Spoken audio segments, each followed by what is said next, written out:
Well, the collapse of Spirit Airlines is now adding to what was already shaping up to be a chaotic summer travel season.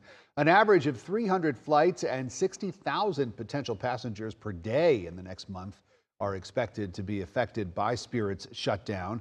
Fewer seats and one less budget carrier mean less pressure on other airlines to keep their fares low. Spirit says customers will get refunds. Some other airlines are offering limited rescue fares, but still, many travelers may be left stranded trying to rebook.